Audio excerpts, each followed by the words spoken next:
Oi, pessoal, tudo jóia? Meu nome é Isadora Ataide, eu sou professora de Direito do Trabalho aqui do CEIA. Que bom que vocês estão aqui assistindo o nosso aulão de súmulas e OJs para a segunda etapa da OAB de Direito do Trabalho. Eu vou falar de várias súmulas e OJs que são importantes de direito material. Às vezes eu acabo falando alguma coisa ou outra também de processo do trabalho, mas vão ter 2 blocos meus, depois a Tati vem falando de processo do trabalho e eu finalizo com mais 2 blocos ao final. Então, como que vai ser essa nossa aula, gente? São os temas mais importantes e que aí são as nossas apostas, tanto para temas de peça quanto para temas de questões abertas. E aí, o que é que eu peço para vocês? Marquem na CLT de vocês todas as súmulas e OJs que a gente for falar aqui e marca no seu índice remissivo também, tá bom? Então, vamos lá para a gente não perder tempo. Esse vídeo, ele vai estar disponível até o dia da sua prova, tá? Então, se você quiser revisar, pode revisar também. Se não tiver tempo de assistir tudo, pode deixar para depois. E qualquer dúvida, vocês podem entrar em contato com a gente através aqui do site ou no Facebook do CEIA, CEIA Centro de Estudos Isadora Ataide, ou no Instagram, CEIA_BH, e o meu Facebook é Professora Isadora Ataide, tá bom? Sejam bem-vindos. Vamos lá, gente, vamos começar para a gente não perder tempo. Eu sempre vou fazer assim, eu mostro para vocês a súmula e aí eu trago a explicação para ficar bem dinâmico e para a gente também marcar na nossa CLT. Vamos lá, gente, primeiro tópico que a gente vai falar é da súmula 437, inciso 4 do TST. Vamos dar uma olhada nela. É o seguinte, olha lá, súmula 437, inciso 4. Ela fala que ultrapassada habitualmente a jornada de 6 horas de trabalho, é devido o gozo do intervalo intrajornada mínimo de 1 hora, obrigando o empregador a remunerar o período para descanso e alimentação, não usufruído como extra acrescido do respectivo adicional, na forma prevista no artigo 71, caput e parágrafo 4º da CLT.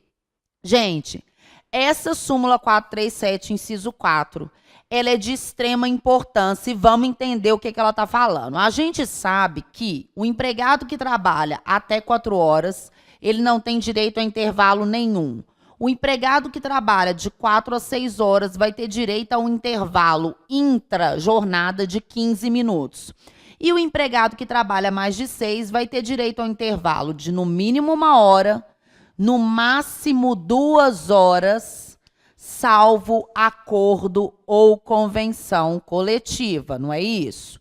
Salvo acordo ou convenção coletiva.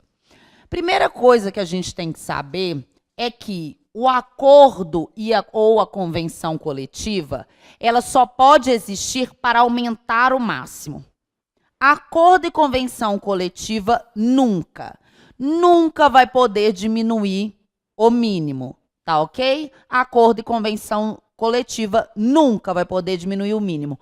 Ah, Isa, mas tem aquela exceção do 71, parágrafo 3º da CLT, que fala quando a empresa tiver refeitório, inexistência de habitual extrapolação de jornada e autorização do Ministério do Trabalho. Isso não é acordo e convenção coletiva. Eu estou falando com vocês que aqui para os empregados que trabalham mais de 6 horas, o mínimo é de 1, o máximo é de 2. O máximo pode sim ser aumentado por acordo ou convenção coletiva e o mínimo nunca vai poder ser diminuído por acordo e convenção. Isso também está na súmula 437, inciso 2, tá ok? É inválido o acordo ou a convenção que diminuam o intervalo mínimo. E por que é inválido esse acordo? Porque, gente, não cumpre a finalidade. Se a CLT, lá no artigo 71, ela estabeleceu que o intervalo mínimo é de 1 hora, quer dizer que para cumprir a finalidade do intervalo intrajornada, que é saúde, segurança e higiene do trabalhador, o mínimo tem que ser de 1 hora. E se é norma de saúde e segurança, é um direito indisponível. Se é um direito indisponível, o empregado não pode abrir mão dele, e muito menos o sindicato. E quando a gente fala de acordo e convenção coletiva, a gente está falando, o acordo coletivo pressupõe a existência do sindicato, assim como a convenção coletiva. A questão é, o empregado não pode renunciar a esse direito dele de mínimo de 1 hora de intervalo, tá bom? Então, por acordo e convenção coletiva, nunca pode diminuir o intervalo para menos de 1 hora. Se tiver acordo e convenção coletiva dispondo isso, é nulo. Súmula 437, inciso 2. Mas o que eu acho que vai cair na prova de vocês é a súmula 437, inciso 4, que a gente acabou de ler. Essa súmula 437, inciso 4, gente, ela foi feita em razão do princípio da primazia da realidade sobre a forma. Vocês vão entender. Ela está falando sobre aquele empregado que é contratado por uma jornada reduzida, que é a jornada de 6 horas. Então, a primeira coisa, olha lá comigo na súmula, vamos ver. Está escrito, ultrapassada habitualmente a jornada de 6 horas de trabalho, a súmula está falando sobre o empregado que trabalha, que é contratado para fazer 6 horas, para trabalhar 6 horas. Então, vamos colocar aqui. A súmula 437, inciso 4, ela se refere ao empregado que é contratado para trabalhar 6 horas. Então, no contrato do empregado, tá que ele vai trabalhar 6 horas. Vocês conseguem pensar em quem é contratado para trabalhar 6? Bancário, o caixa, a regra, 6 horas. Turno ininterrupto de revezamento, a regra também é 6 horas. Quando eu contrato um empregado para uma jornada de 6 horas, que é uma jornada reduzida, vocês não concordam comigo que esse empregado tem direito a apenas 15 minutos de intervalo? Sim, porque quem trabalha de 4 a 6 só tem direito a 15 minutos de intervalo. Então, se eu contratei alguém para 6, o intervalo que eu vou dar para ele é de 15 minutos. Fica claro isso para vocês? Só que a súmula 437, ela tá trazendo para a gente a situação de um empregado que é contratado por uma jornada de 6 horas, mas ele é habitualmente, e é isso que tem que aparecer na sua prova, ele habitualmente é submetido a uma jornada de mais de 6. Então, a súmula 437, ela traz a situação de um empregado que é contratado para 6 horas, mas habitualmente ele é submetido a mais de 6. Então, eu fiz um contrato com vocês em que a jornada de vocês seria de 6 horas. Mas eu, empregador, submeto vocês habitualmente a uma jornada superior. Essa súmula, ela quer trazer para a gente que a realidade, que é mais de 6 horas, deve ser considerada para fins de concessão de intervalo. Então, gente, para fins de concessão de intervalo, gente, o que ela então está querendo dizer? Se você contrata um empregado para uma jornada de 6 horas, mas habitualmente você submete ele a mais de 6, você tem que dar um intervalo da jornada real. E qual é o intervalo da jornada de quem trabalha mais de 6, gente? Não é de no mínimo 1 hora? Quem trabalha mais de 6 tem que ter um intervalo de no mínimo 1.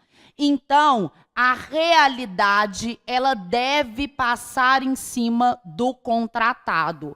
Porque, pelo contrato, vocês foram contratados para 6 horas. Então, eu tenho que dar um intervalo de 15 minutos. Mas, na realidade, eu te submeto habitualmente a mais de 6. Então, eu tenho que te dar um intervalo da jornada real.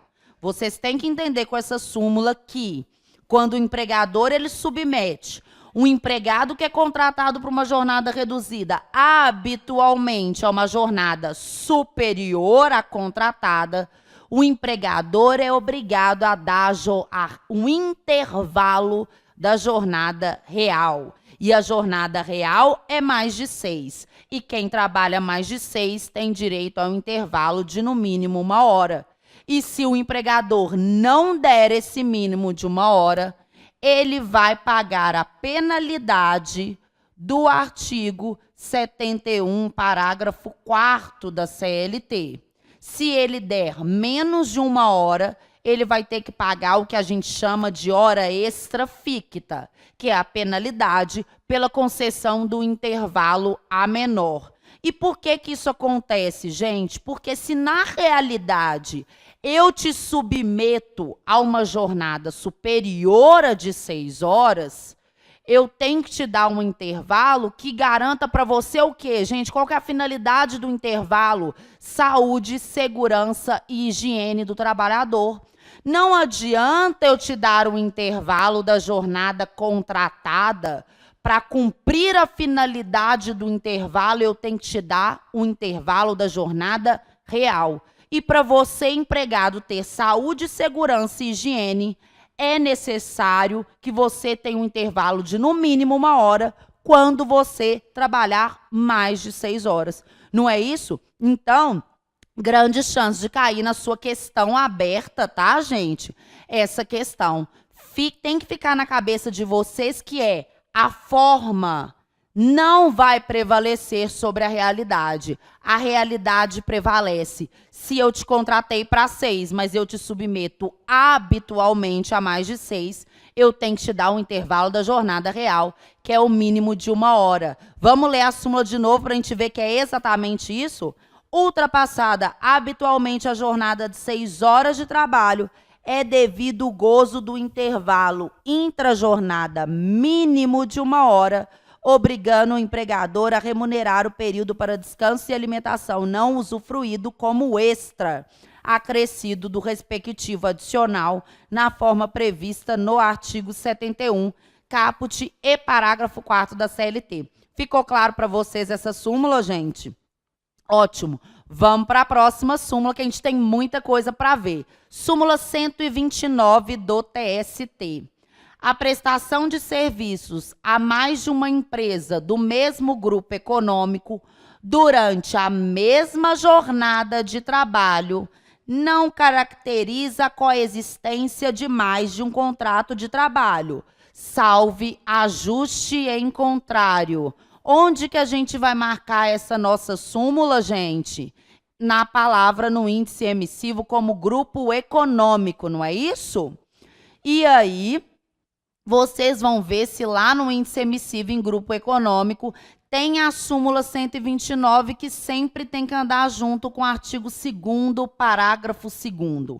E esse tema é de grande importância para a FGV, porque a FGV gosta muito dos temas de responsabilidade do empregador.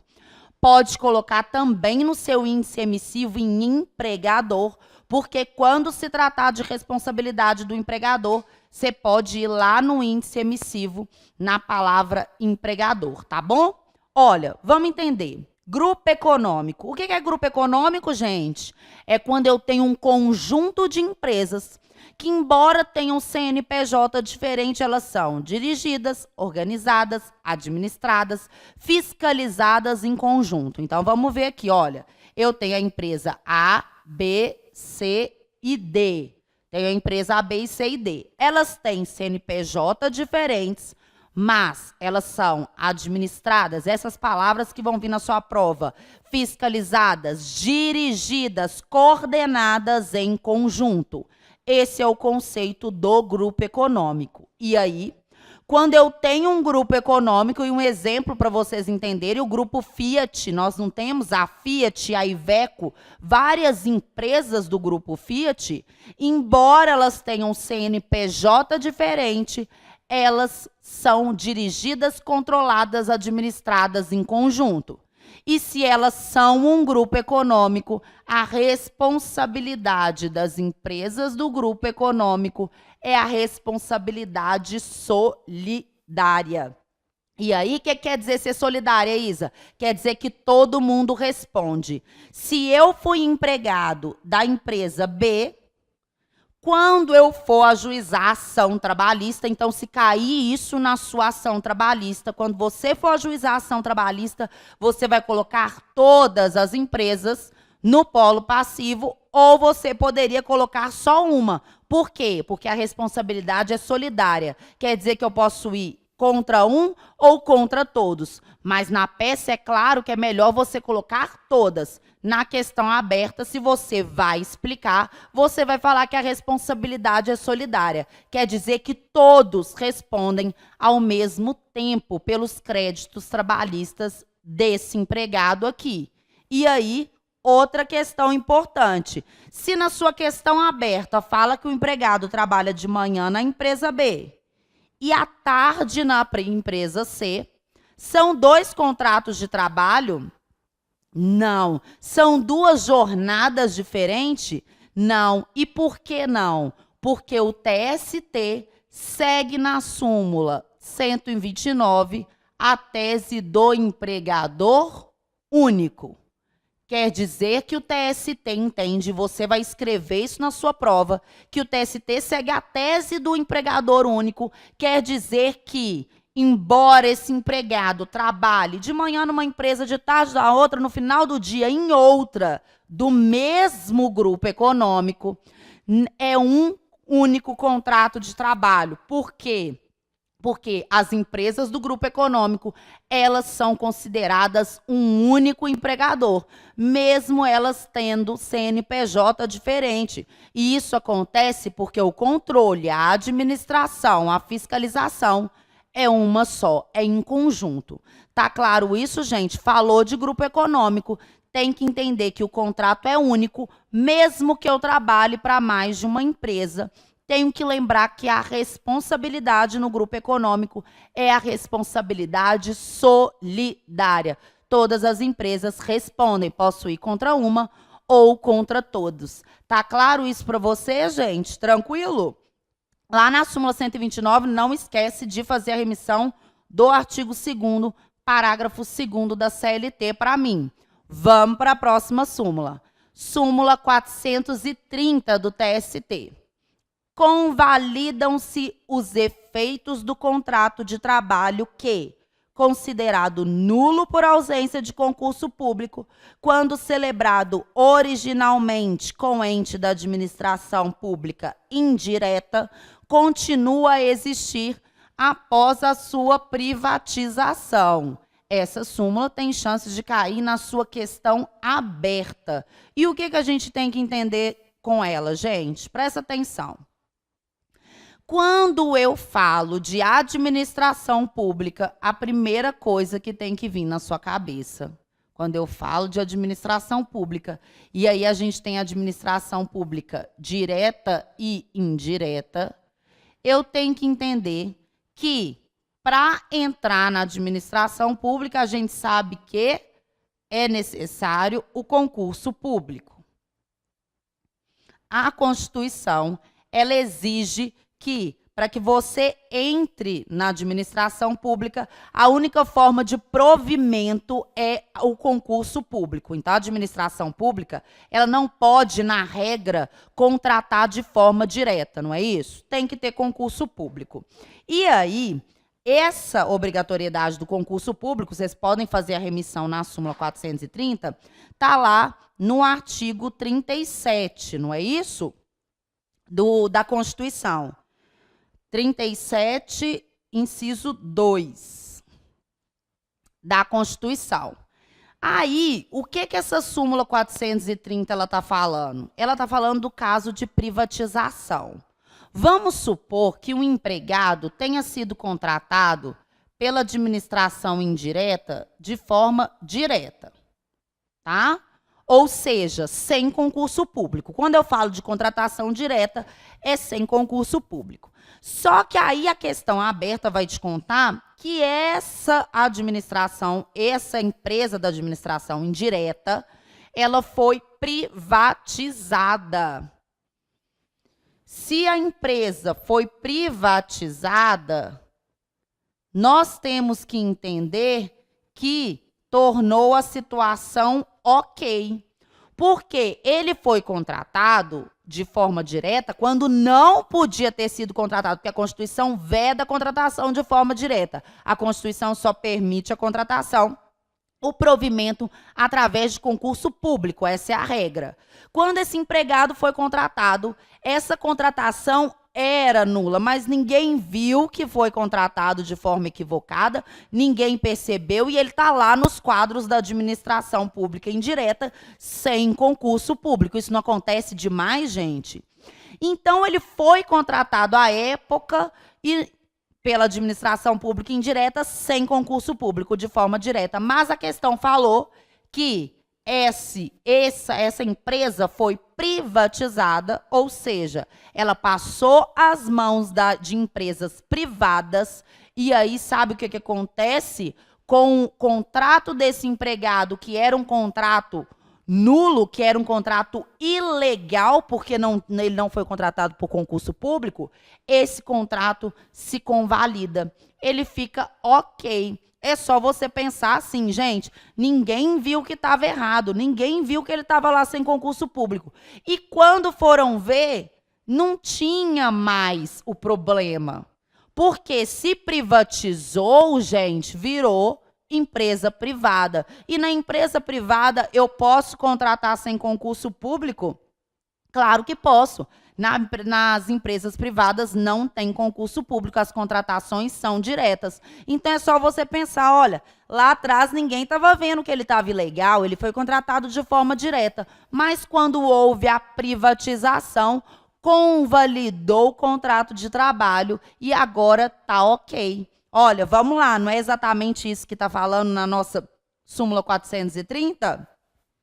Convalidam-se os efeitos do contrato de trabalho que considerado nulo por ausência de concurso público, quando celebrado originalmente com ente da administração pública indireta, continua a existir após a sua privatização. Então, o empregado continuou lá após a privatização, aquela contratação dele não vai ser nula, porque o contrato dele foi convalidado. Vamos para a nossa próxima súmula, súmula 363. Você vai colocar para mim, tanto a 430 quanto a súmula 363, no tópico do seu índice emissivo, administração pública, e coloca na palavra também fazenda pública, tá, gente?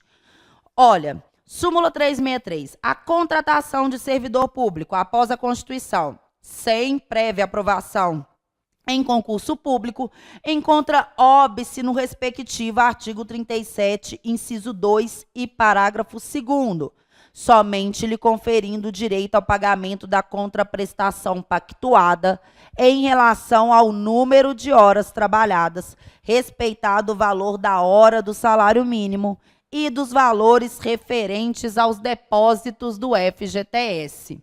Gente, vamos aqui, ó, tá vendo como essas duas súmulas, elas falam de dois temas que, elas falam do mesmo tema, na verdade, em dois enfoques diferentes? Olha aqui, a súmula 363, ela fala novamente para a gente que na administração pública é proibida a contratação de forma direta. É proibida a contratação de forma direta por quê? Porque a Constituição, no artigo 37, inciso 2, parágrafo 2º, fala que a forma de provimento da administração pública é através de concurso público. Então, se eu contrato alguém de forma direta na administração pública, eu estou indo contra o estabelecido na Constituição. E se eu estou indo contra, gente, nesse caso aqui, esse contrato, vocês não concordam que ele vai ser considerado nulo? Porque eu só posso contratar por concurso público. E eu contratei de forma direta. Vocês não concordam que essa contratação ela é nula? Aí vai ter que tirar aquele empregado de dentro da administração pública, não vai? Porque ele entrou sem concurso público. Ele entrou de forma direta, então é nula, ele vai ter que sair. E aí, quando esse empregado, que foi contratado de forma direta pela administração, sem concurso público, ele é retirado da administração, ele vai ter direito a receber as verbas rescisórias todas, gente. Esse empregado que é retirado porque ele não entrou como concurso público, ele entrou de forma direta, ele só vai ter direito ao salário, no caso, o saldo desse salário, mais o FGTS. Então, na sua questão aberta, quando fala que o empregado foi contratado na administração pública, direta ou indireta, de forma direta, ou seja, sem concurso público, esse contrato é nulo. E aí esse empregado vai ser retirado, porque ele foi colocado ali sem poder, porque ele tinha que ter feito concurso público. Quando ele é retirado, ele vai ter direito a receber o quê? Ele vai ter direito a receber apenas o salário, o saldo desse salário e o FGTS, tá bom, gente? E aí, não esquece, porque a que a gente viu antes, ela fala aqui no caso do empregado que não sai. Aqui, se essa empresa da administração pública, ela for privatizada, a gente viu que vai convalidar o contrato de trabalho. O contrato que era nulo deixa de ser nulo porque ele é convalidado. Tá ok, gente? Tranquilo? Vamos para a próxima súmula importantíssima, súmula 382 do TST. A transferência do regime jurídico de seletista para estatutário implica extinção do contrato de trabalho, fluindo o prazo da prescrição bienal a partir da mudança do regime. Gente, presta atenção. Vocês vão entender isso daqui. Olha aqui, presta atenção. A gente sabe, se vocês não sabem, vocês vão entender só pelo que eu vou explicar aqui. A administração pública, ela segue o regime jurídico único, ok?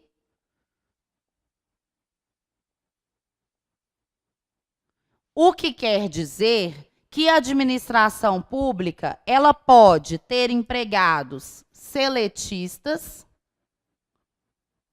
ou estatutários. Ok? Seletistas ou estatutários. A questão é a seguinte, essa súmula aí, ela veio trazer a informação e o caso concreto em que um ente da administração, ele muda do regime seletista para o estatutário, porque ele pode ser um ou outro, ok?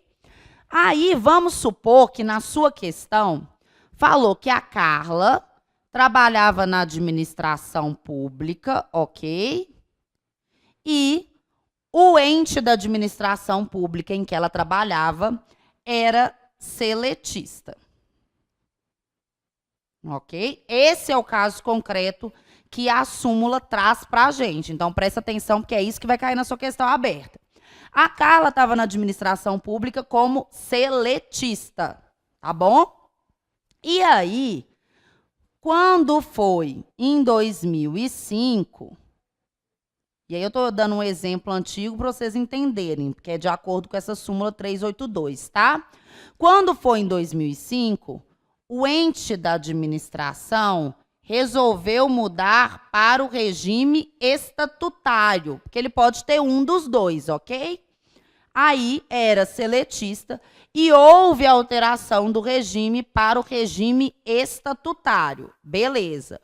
O que essa súmula 382 ela quer contar para a gente? Então, vamos supor que ela foi mandada embora lá em 2010. O que essa súmula quer contar para a gente é que para ela reclamar, para a Carla reclamar do período seletista, nós temos que ter em mente que a mudança do regime, considera-se como se fosse a extinção do contrato. O contrato se extingue. Então, ela era seletista e foi alterado para o regime estatutário. No momento da alteração do regime seletista para o estatutário, gente, extinguiu o contrato dela. Extinguiu e começou outro estatutário. Se extinguiu o contrato, nós temos que entender que começa a contar a prescrição bienal, não é isso? Então, quanto a esse período dela como seletista, ela só vai ter até 2007 para pleitear, porque a prescrição bienal ela é de 2 anos da extinção do contrato. como a mudança no regime gera a extinção do contrato, mesmo ela tendo ficado até 2010, em relação a esse período seletista, ela só vai poder reclamar até 2007, porque a alteração do regime seletista para o estatutário opera a extinção do contrato e, se extinguir o contrato, começa a contar o prazo de 2 anos. Quer dizer que aqui em 2010, quando realmente ela saiu, ela não vai conseguir mais pleitear o período seletista. Por quê? Porque já prescreveu. Prescreveria em 2007, porque a alteração do regime gera extinção. Se gera extinção, começa a contar o prazo de 2 anos, tá? É isso que a súmula 382 está falando. Vocês colocam para mim também no índice emissivo em administração pública e fazenda pública. Estão gostando, gente, das súmulas? Eu estou vindo com algumas questões que são bem o padrão da FGV e que são aquelas coisinhas diferentes que às vezes vocês têm medo que caia e vocês não saibam, tá bom? Eu volto no próximo bloco com mais súmula. E ó,